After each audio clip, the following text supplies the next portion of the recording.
usually put it there. Right here? Yeah. Come on, Bo. Never mind. Okay. I'll edit the spot. Okay. Hey guys, it's Jordan. I'm back with another video, and I have Mom here with me. And today we're going to be doing a Q&A, and it's a adoption Q&A, like interracial family Q&A. So, we wrote down questions, and I asked questions on Instagram, and Mom asked questions on Facebook, and I asked some on Snapchat, and we got 14 here, and we might do a part 2 to this where I ask people at school, because I can't reach everybody in my school. So, Okay. Do you want to start?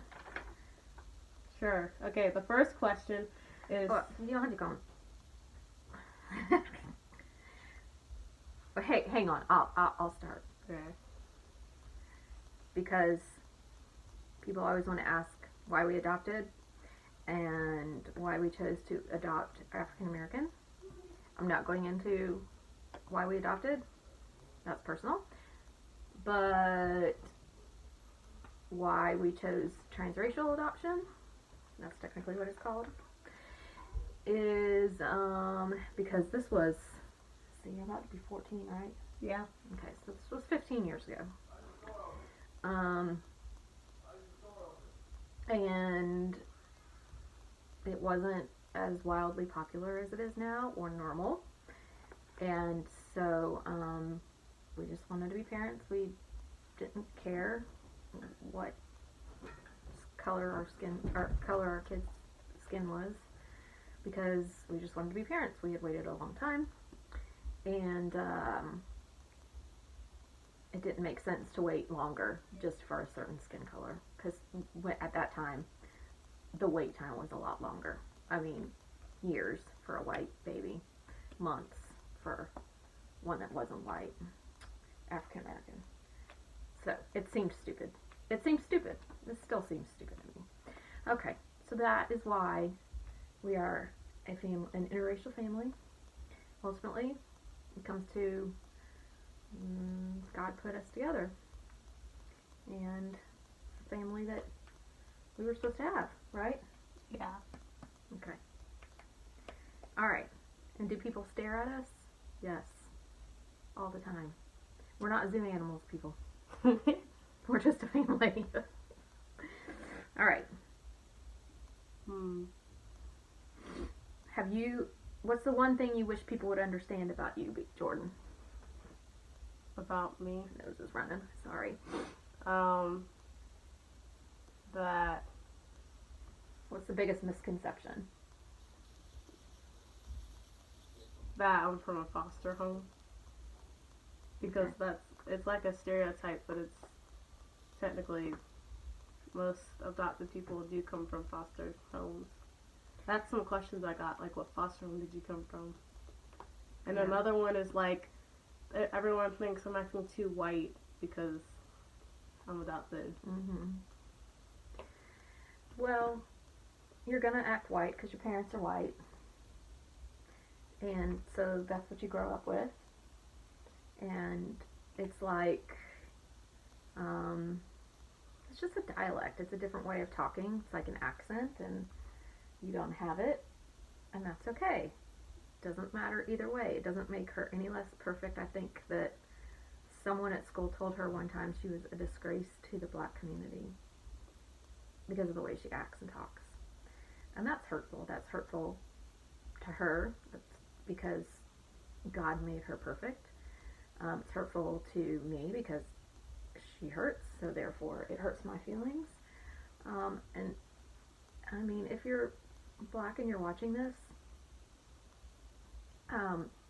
that's just ignorant. If you're white and you're watching that and you think that, it's ignorant. It doesn't matter what your race is. If you think one race should act and talk a certain way, because that's their race, and if they don't act like that, then they're not something worth being proud of. And I think you need to examine yourself. You need to examine your own heart and maybe the prejudices that you have. So, and I don't like when people assume that she's from foster care either, because not that there's anything wrong with foster care. I have a sister from foster care, so obviously I don't think there's anything wrong with foster care. But the assumption is that her dad and I would only, we would not have chosen to transracially adopt. That we just signed up for foster care and she's who came to us. But when we filled out paperwork for adoption, we chose African American. Her birth mom chose us as white people. So that's another thing. They didn't leave me. I got that question by a lot. They didn't leave me. They chose mom and dad. Mm-hmm. It's different. Adoption is not being given up. It's not being left. It's not. It's the most loving and selfless choice that someone could make. Because when it comes down to it, a mom could have chosen abortion. It is within her legal rights as an American. Now, whether I agree with that as a legal right, that doesn't matter. It is a legal right. They could have chosen that, but they chose to sacrifice their lives and their bodies for 9 months, and then their mental well-being for who knows how long after that. Probably a lifetime. And so that she and our other two could have the life that they have. And it's a gift. It's not the dog, sorry. So we don't want anyone to ever view adoption as being something that was a burden. I'm sure it was very hard. I don't want to say it wasn't hard, but it was a choice. It was a choice we made. It was a choice that birth parents made. It was the right choice for us. So, Can I answer one? Mm-hmm. So one of the questions says, "Have you ever met your real parents?" No, I have not. I'm not allowed to until I'm out of the house at 18 because mom says that. Well, I'm not saying that mom's being annoying. I'm saying that because she's saying that I need to be old enough to be able to handle having to like pick families for holidays or something like that. Well, You said that. I said that it's a relationship that goes both ways. She wants, if you want to choose to meet your birth mom now, for her it's just meeting them and just knowing who she is right now.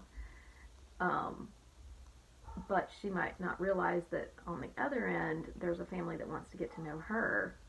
So she has to be mature enough to handle that relationship, and then how to juggle the emotions that come along with that, and decisions that come along with that, all that stuff. So, not that we don't want her to, it's not that. It's just a maturity thing. Alright. Some questions for Jordan. Let's see. When did you find out you were adopted, and how did that make you feel? I don't actually remember, to be honest. I don't remember when I found out, and I think when I found out I wasn't old enough to feel anything. I mean, there was no reason to keep it a secret, so... Like, now I like to talk about it. Obviously you would have known, so there was no reason to be like, oh, by the way, when you're 10 years old. Yeah. In case you were wondering why you're different, I mean, that would have been the dumbest thing that we could have done, I think, as parents. Let's see, do people give you a hard time at school? Not usually, other than that person who said that one comment about the disgrace. That's the only time people have given me a hard time about it. But other times, everybody is always friendly about it and is always asking me questions. And some people, actually, when I was trying to get questions for this video, they were like, I wanted to ask some questions, but I didn't know it was too personal. And I'm always like, well, you can ask them, and I'll say if I want to answer it or not. Do you hate when people ask you about hair? It depends on if they ask the same question. Like, if they ask, is that your real hair, like 10 times, then I'll be like, yes, usually. Because I have so much hair that some people don't believe it, but, like, this isn't my real hair. But you couldn't tell that. Yeah. That's why sometimes I get annoyed and sometimes I get it because you don't know if that's their real hair or not. But also, And you have really long hair. Her natural Yeah. hair is very long, and there's a lot of it. if I We can can stick insert a picture yeah, right if I here. can insert a picture, I'll put one there. So I took a picture of my hair yesterday. It's a lot. That was right after I combed it out before it got washed. And I do Micah's hair because Micah has a lot less hair. Jordan's hair I prefer not to do because she has a lot more of it. And it just takes a long time and I get frustrated. So I'd rather pay someone to do it. That's just me. I just would rather pay someone to do hers. If she's washing my hair, then she'll do it and put it in the puff. But if she wants a hairstyle done, we'll either go to the hairstylist I've gone to since I was like 4 or something like that, or the hairstylist that we just got to do box braids that can come over to our house. Do we have nicknames for the kids? Yep. What's your nickname? JoJo. Before JoJo Siva, y'all. Yeah. Her daddy nicknamed her that when she was real little because when we got the babies, Micah and Jay, we used to, when Scott and I would text back and forth before them, we just shortened Jordan's name to a J. And when Jay came, we can't do that. Yeah, because, Jeremiah, we call him Jay. And so Jordan got JoJo. She's still JoJo. I think everyone in the family calls you that, maybe except Grandma and Grandpa. Yeah, my aunt calls me that too. Mm-hmm. Oh yeah, and the baby. Well, my siblings' nicknames are the babies, Yes. and everybody gets annoyed by it. Did you always know that you were a different race? I think so. Yeah. I think so. Okay. I actually have a funny story. One of my friends told me we were going on a field trip to the elementary school we would go to in like pre-K or something, and I had chocolate milk in my hand, and I went up to my friend's mom, and I told her that I drink chocolate milk because it makes my skin turn brown. And we did convince her. It was totally by accident. It was just a joke on. She was like 2. And she was drinking chocolate milk, and we told her that's why her skin. She asked about cows, if chocolate milk came from brown cows. And I said, yeah, and that's why your skin is brown. She believed me. Yep. So. I love telling that story. Yep. Any other questions on there you want to answer right now? Do you feel like being raised by parents of a different race made you act different than you would if parents of the same race? Well, that's like being asked if you were raised in a Hispanic home, would you act different? Well, yes, because your parents are Hispanic. You would adopt the things that they say, the sayings, the way that they maybe their accent, the way they talk. You probably speak What you Spanish. like, Yeah. how you act in school, The kind of like foods that you eat. So, of course, it makes you act different. What do you think? You think you're different than most of the other black kids in your school? Yeah, because most of the other black kids in my school just, I don't know, I'm like the odd one out with one of my other friends. Mom requested for me to take the name out, so I'm taking the name out. Yeah, we're kind of like the odd ones out because we don't act like the other ones. So what do you wish that they knew about you? Instead of making fun of you, what do you wish they would do? I wish they would take the time to ask questions instead of just making fun of you. They wouldn't just make assumptions or make fun of me about not knowing what this means because, like, I wasn't raised like that. I don't know what that means. Mm-hmm. Like some people just, they make fun of me because they forget that I'm adopted, probably. They forget, oh, well, she doesn't come from the same background as most of us do. And that's okay, right? Yeah. Are you confident in who God's made you to be? Confident in your family? Yeah, I like being adopted because it's different than most people and you can have fun talking about it. Okay. And also, one of the questions says, experienced any racism? I haven't yet, but I know I will because I'm going in high school next year. So, Yeah, I think that having us with you, because we're white, that probably shields you from a lot of things. I think you don't experience stuff out in public because we're with you. But when you start going out by yourself and we're not with you, you go out with friends and things like that, you'll probably experience some. But so far, no. I don't think she's experienced. I think she's experienced. It's not racism, but maybe it is racism. I'm not really sure how to define it. But like the things that people say, people of her own race have told me about. Yeah, that's just mean and spiteful. But from white people, not yet, because, like I said, we're there. But I think when she gets older and she's out by herself, that kind of stuff is going to come into play later. But right now, not yet. But am I foolish enough to think that it's not going to happen? No, it'll happen. We know it. And we'll cross that bridge when we come to it. We talk about it. We know it's going to happen. I've seen it. Well, I haven't seen it, but I've seen it online and stuff. Yeah. I know what it's like. Well, not personally, but I know what to expect. Mm-hmm. I just know a lot of people are mean. Can't do anything about it. And we do experience people saying stuff about how we parent that maybe we don't